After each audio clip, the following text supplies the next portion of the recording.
Welcome to the Chapter 8 overview, Commerce and Culture, 500 to 1500. Chapter main idea. During the post-classical period, trade networks facilitated interaction between diverse cultures, with significant political, cultural, and economic effects. Relevance. In this chapter, you will learn about trade networks and their importance in the post-classical period. To a great extent, the world we live in today has been created by connections such as the ones described in this chapter. Communication and diffusion have advanced technology, spread religion, started and ended wars. If the human story did not include connections like these, our time would be very different indeed. Setting the stage. This is the first chapter in Unit 3, which describes the world during the time period 500 to 1500.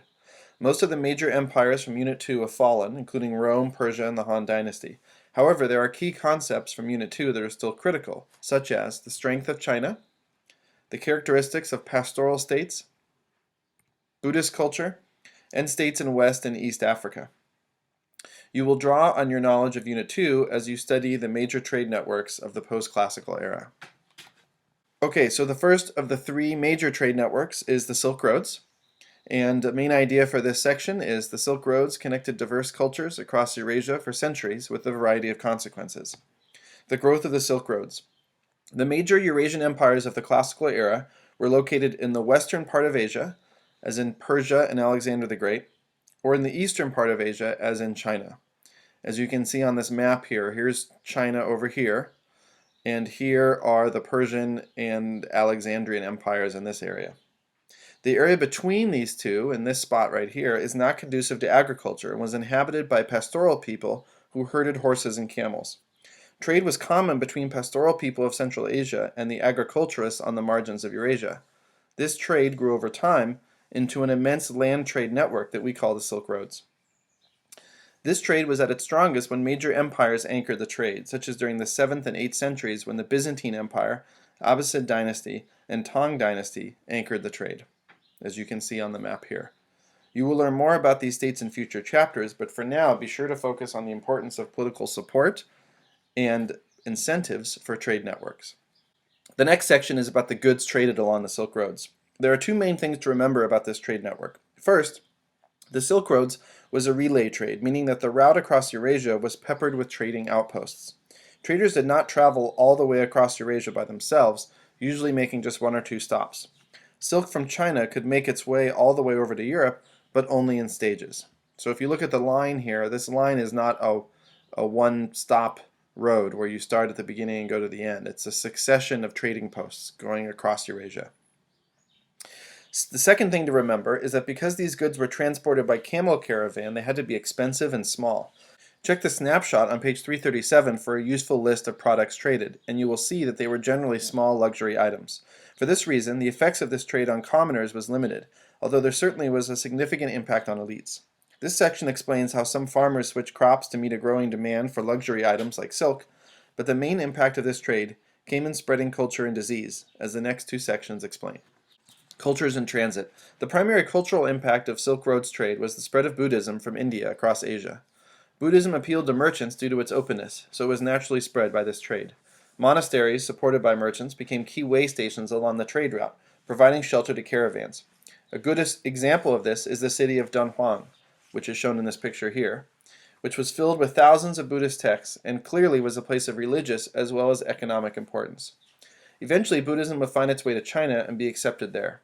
As you learned in Chapter 5, Buddhism developed a Mahayana form that was more popular than the Theravada form, and it was the Mahayana form that was spread along the Silk Roads. Disease in transit. As you know, civilizations initially developed in areas that were separate from each other for the first few thousand years. In each location, residents developed an immunity to local diseases. One of the environmental consequences of long-distance trade is the spread of disease to populations that have not previously been exposed. Trade networks often have the unintended consequence of spreading disease. This section describes several instances of devastating disease outbreak along the Silk Roads.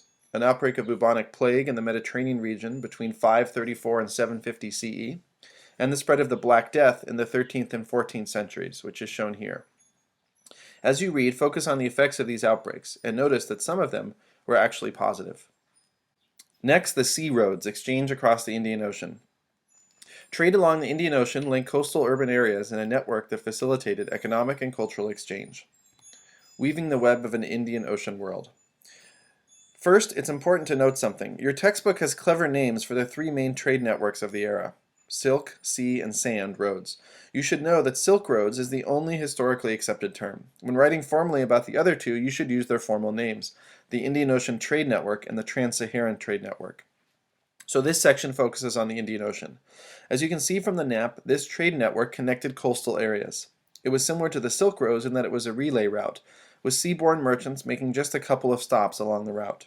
Also, do not forget about the importance of monsoon winds in facilitating this trade, eventually enabling traders to cross the ocean directly. So these arrows here show the seasonal directions of monsoons, which helped sailing ships make these journeys. As your book makes clear, trade along the Indian Ocean and its surroundings has ancient origins, and for much of the time India was at the heart of the trade.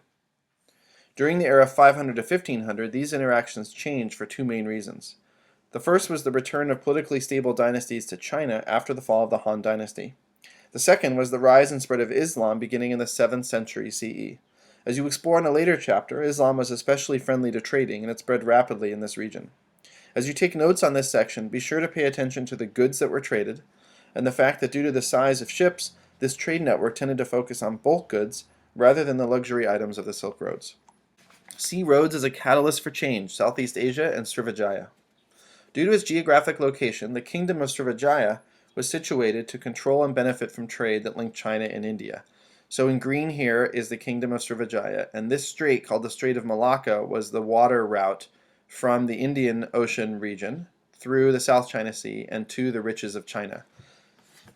Taxing passing ships gave the Srivijaya monarchy the resources needed to establish a bureaucracy and create a military to provide security. Culturally, Srivijaya provides a good example of diffusion along trade networks. Buddhism was introduced to the area from India, and over time the kingdom became a major center of Buddhist scholarship. Java is an example of the diffusion of Buddhism, as shown here by the Buddhist monument of Borobudur, which retains elements of Javanese culture. Scholars have compared the spread of Indian culture in Southeast Asia to the spread of Greek culture by Alexander the Great, though it is important to note that Buddhist culture spread without political conquest. Sea roads as a catalyst for change, East Africa and Swahili civilization. Across the Indian Ocean, trade stimulated the growth of city-states along the East African coast, united by a common Swahili civilization. So now we're shifting our attention from Southeast Asia over here, and we're moving across the Indian Ocean to these cities in Eastern Africa. And this map here shows a zoomed-in version of that spot on the Indian Ocean trade. These were similar to the city-states of Greece in that they were not united by a central state. These states benefited from active trade that brought goods from across the region to its marketplaces. Similar to Southeast Asia, the region also was transformed culturally by the trade. In this region, Islam was the religion that spread, linking these cities culturally and creating a separation between coastal and inland civilizations. You will focus on Islam in a future chapter, but remember the importance of trade and spreading religions during this time, and the relationship between economic connections and cultural exchange. Sand roads exchange across the Sahara. Trade across the Sahara Desert linked West African civilizations with the Mediterranean and beyond. Commercial beginnings in West Africa. Before this trade network flourished, there was considerable trade within Africa itself. The coastal areas of North Africa produced manufactured goods.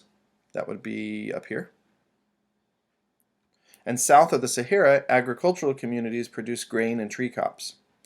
That would be the region down here. Trade within this agricultural zone helped to fuel the growth of the cities of the Niger Valley, such as Jenny Geno, and you read about those in a previous chapter. But here's a reminder for you of the location in purple here of the Niger Valley civilizations, and here's the city of Jenny Geno. Now we're going to move forward into the post-classical era. Gold, salt, and slaves, trade and empire in West Africa. The domestication of the camel in the early centuries of the Common Era made the Trans-Saharan trade network possible. The primary motivation was to bring West African goods, such as gold, ivory, kola nuts, and slaves, from the region down here, across the Sahara Desert up to the Mediterranean region, from where they could travel to cities in that region, such as Venice, or to far-flung areas. As in the case of Indian Ocean trade, this network sparked the growth of political states, such as Ghana, Mali, and Songhay. And this map here shows Ghana outlined in red, and later the Kingdom of Mali shown in green. The presence of gold in West Africa made these kingdoms quite wealthy, with one observer describing the king of Mali as the wealthiest king on the face of the earth. Slaves were also in high demand along this route. Most slaves taken from West Africa ended up in North Africa, while very few ended up in Europe. And remember, chronologically, at this time, we're talking about roughly the years 1000 to 1500, and this is before the arrival of Europeans in the Americas, so the transatlantic slave trade, which took slaves from West Africa to the Americas, has not happened yet. Within West Africa, active commercial centers sprung up, such as Timbuktu, which on this map is located right here. Overall, the Trans-Saharan Trade Network helped to stimulate vibrant West African civilizations. Last, an American network, commerce and connection in the Western Hemisphere. While the Americas had no significant contact with Afro-Eurasia during the post-classical period, there were extensive economic connections within that region. There were geographic and technological barriers to the construction of a trade network that would encompass all of North and South America. The absence of domesticated animals and the Isthmus of Panama are two examples. There is evidence of the slow migration of crops such as maize that shows communication across civilizations, but most of the economic exchange happened within the purple areas on this map. Your book will describe trade and its effects in the Mississippi region, up here, in Mesoamerica, which is here, and then down in the region of the Andes here. One thing to take note of is the chronology of the Inca culture described at the end of this section. The Incas flourished in the Andes in the 15th and 16th centuries, considerably after the Maya. You'll be reading about the Inca in more depth in Chapter 13.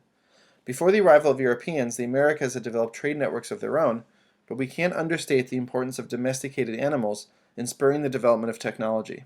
For example, the wheel is much more useful when it could be used in a cart to be pulled by an animal. In the Americas, the only animal that could be domesticated was the llama, and as a result, technology was limited.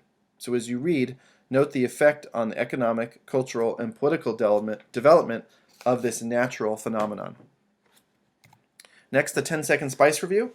Trade networks facilitated the exchange of slaves and affected political structures.